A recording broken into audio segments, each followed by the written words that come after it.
सूर्यपुर राज्य का महाराज विक्रमदेव था। विक्रमदेव के राज्य में सभी लोग खुशी से रहा करते थे। विक्रमदेव की रानी का नाम सुमति था। विक्रमदेव और सुमति की कोई संतान नहीं थी।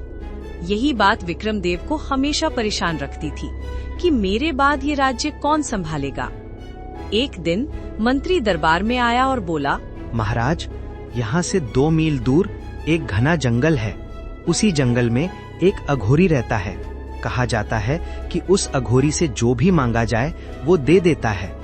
ये सुनकर विक्रमदेव ने मंत्री से कहा, यदि ऐसा है तो मुझे उसी अघोरी से मिलना होगा। शायद वही हमारे इस चिंता का समाधान कर सके। परंतु महाराज, वह जंगल बहुत भयानक है। वहाँ अनजान शक्तियाँ रहती हैं। मैं विनती करता हूँ, आप अकेले मत जाइए। सूर्यपुर की भलाई के लिए हम कोई भी जोखिम उठा सकते हैं। मुझे बस उम्मीद है कि ईश्वर मेरे साथ है। अगली रात विक्रमदेव अकेले ही जंगल की ओर चल पड़े। जंगल में प्रवेश करते ही दूर कहीं शेर के दहाड़ने की आवाजें सुनाई देने लगी। वो डरते डरते और भीतर जाता गया। जंगल के बीचों बीच उसे एक अंधेरी गुफा दिखाई दी। साहस जुटाकर वो धीरे धीरे गुफा के अंदर गया। अंदर पहुंचकर उसने देखा कि अघोरी आग के सामने किसी पशु की बलि दे रहा था। ये दृश्य देखकर विक्रमदेव का दिल तेज धड़कने लगा। तभी अघोरी ने गूंजती हुई आवाज में कहा, मुझे पता है तुम यहाँ क्यों आए हो। तुम अपनी संतान चाहते हो, है ना महाराज विक्रमदेव? हाँ, यदि मुझे संतान मिल जाए तो सूर्यपुर का भविष्य सुरक्षित हो जाएगा। विक्रमदेव, कुछ पाने के लिए कुछ खोना पड़ता है। क्या तुम अपने सबसे प्रिय को कुर्बान करने के लिए तैयार हो? तुम किसकी बात कर रहे हो? समय आने पर सब जान जाओगे। पहले संकल्प लो कि चाहे कैसी भी परीक्षा आए, तुम पीछे नहीं हटोगे। मैं वचन देता हूँ, अपने राज्य और वंश के लिए मैं हर त्याग करूंगा, चाहे मुझे अपना सुख, अपना जीवन या अपनी सांसें ही क्यों न देनी पड़े। महाराज, आपको संतान सिर्फ दित्तानी ही दे सकती है, लेकिन उसके लिए कुछ कठिन शर्तें पूरी करनी होंगी। क्या क्या शर्तें बाबा? महाराज, दित्तानी को हर शनिवार एक मानव बलि चाहिए होगी, और तुम अपनी रानी के प्रति कभी भी प्रेम नहीं करोगे, ना ही उसके साथ संबंध बनाओगे। दित्तानी जो आदेश देगी तुम उसमें कभी ना नहीं कहोगे। यदि तुमने इन शर्तों में से एक भी शर्त तोड़ी तो दित्तानी का ऐसा कहर टूट पड़ेगा कि सारा सूर्यपुर राज्य उसके एक इशारे से नष्ट हो जाएगा।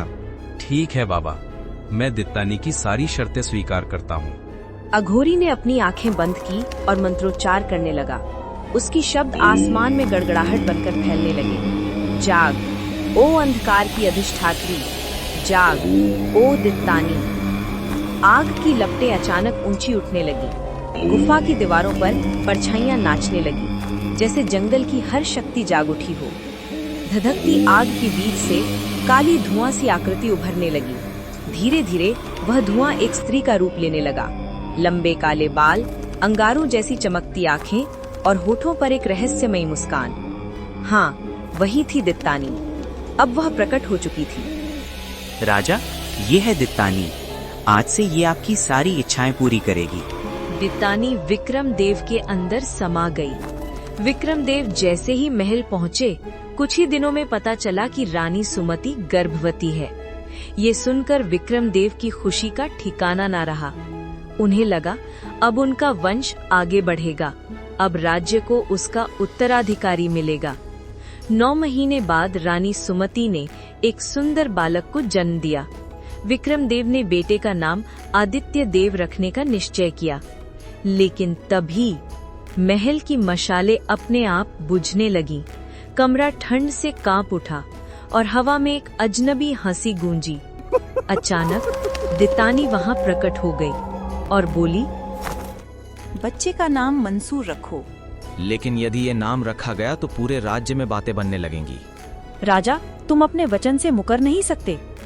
विक्रमदेव अंत में कुछ कर नहीं सकते थे, इसलिए उन्होंने अपने बच्चे का नाम मंसूर रख दिया। जब ये बात पूरे राज्य में फैली तो तरह तरह की बातें बनने लगी। महाराज, राज्य में युवराज को लेकर तरह तरह की बातें हो रही हैं। लेकिन विक्रमदेव कुछ कर नहीं सकते थे, क्योंकि वे दित्तानी से बंधे हुए थे। एक दिन मंत्री आया और बोला, महाराज, हमारे राज्य से दिन प्रतिदिन लोग गायब हो रहे हैं। लगता है ये दुश्मनों की कोई चाल है महाराज। ये बात सुनकर विक्रमदेव अंदर ही अंदर घबरा गए और उनके मन में एक गहरा डर बैठने लगा। उसी दिन महारानी बोली, महाराज, मैं कई दिनों से आपको देख रही हूँ। आप मुझसे बात नहीं करते और हमेशा किसी न किसी से कमरे में छिपकर चर्चा करते रहते हैं। और मंत्री ने बताया कि आप हर शनिवार जंगल की ओर जाते हैं। सुमति की बात सुनकर राजा अंदर ही अंदर और अधिक भयभीत हो गए। उनके चेहरे पर पसीना छलकने लगा और विक्रमदेव मन ही मन सोचने लगे, अब बहुत हो गया। अब मैं और कुछ गलत नहीं होने दूंगा। मैं कल ही उस अघोरी के पास जाऊंगा। अगली रात विक्रमदेव अघोरी के पास जाने लगे। वो अमावस्या की रात थी और चांद पूरा लाल हो चुका था। जैसे ही विक्रमदेव जंगल के भीतर पहुंचे, उन्हें चारों ओर घोर सन्नाटा महसूस हुआ। बादल पूरी तरह काले पड़ गए थे। चलते चलते वे उसी गुफा के अंदर पहुंचे। अंदर देखा, अघोरी तपस्या कर रहा था। प्रणाम बाबा, मुझे दित्तानी नहीं चाहिए। मुझे इस पीछा करने वाले श्राप से मुक्त कर दीजिए। अघोरी ने अपनी आंखें खोली और ऊपर से नीचे तक विक्रमदेव को घूर कर देखा। फिर भारी गूंजती हुई आवाज में बोला, ये संभव नहीं है राजा, तुम्हें दित्तानी के साथ ही रहना होगा। उसी समय मंत्री और सुमति भी वहां पहुंच गए। ये देखकर विक्रमदेव घबरा कर बोले, तुम लोग यहाँ कैसे आ गए? महाराज, महारानी ने आपको जाते हुए देखा तो हम भी आपके पीछे पीछे चले आए। तभी दित्तानी प्रकट हुई और गूंजती हुई आवाज में बोली, मैं दित्तानी हूँ, अंधेरों की रानी। विक्रमदेव अब मेरा है, मुझसे उसे कोई नहीं छीन सकता। तभी मंत्री ने तलवार निकाली और दैत्यनी पर हमला करने ही वाला था कि एक पल में दैत्यनी ने मंत्री का सिर शरीर से अलग कर दिया। जैसे ही वो महाराज पर हमला करने वाली थी, अघोरी ने मंत्र चलाया और दैत्यनी दूर जा गिरी।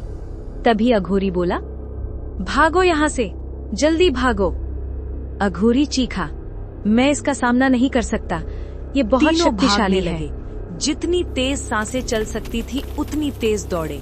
टहनियां टूटती रहीं, पैरों में कांटे चुभते रहे, पर पीछे मुड़कर देखने की किसी में हिम्मत नहीं थी। काफी देर बाद वे जंगल की सीमा पार कर खुले मैदान में आ पहुंचे। विक्रमदेव हांफते हुए जमीन पर गिर पड़े। महारानी सुमति की आंखों में आंसू भरे थे। उधर अघोरी गुफा के द्वार तक पहुंचकर तेज आवाज में मंत्रोच्चार करने लगा। आकाश लाल अग्नि रेखा बनकर चमक उठा, पेड़ हवा में चीत्कार करने लगे और पूरा जंगल मंत्र बंधन से ढक गया। दैत्यनी दित्तानी क्रोध से दहाड़ उठी, पर मंत्र के कवच ने उसे रोक दिया। वह उसी जंगल में कैद हो गई, एक अपार अंधकार के भीतर। अघोरी दूर से चिल्लाया, राजा विक्रम, तुम अभी बच गए हो, लेकिन याद रखना, दित्तानी फिर लौटेगी। उसका क्रोध अब 100 गुना बढ़ चुका है। इस जंगल के अंदर अब कोई नहीं जा पाएगा, वरना ये मंत्र टूट जाएगा। उसने जमीन पर लकीर खींची। वह लकीर मानो आग की दीवार बन गई। उस पार दित्तानी क्रोध में पिंजरे का शेर बनकर तड़प रही थी। उसकी चीखें दूर आसमान तक कांपने लगी। महारानी सुमति कांपती आवाज में बोली, क्या आप सब ठीक हो जाएगा बाबा? नहीं महारानी, ये तो बस विराम है। दित्तानी तब तक शांत नहीं बैठेगी जब तक अपना बदला नहीं ले लेती। राजा विक्रमदेव की आंखों में भय ठहर गया। उनका सीना अपराध बोध से भारी होने लगा, क्योंकि वो जानते थे ये खून का शाप है और इसका अंत बहुत भयानक होगा। अघोरी ने अंतिम चेतावनी दी, राजा ध्यान रखना, जिस दिन कोई इस जंगल में कदम रखेगा उसी दिन विनाश की शुरुआत होगी।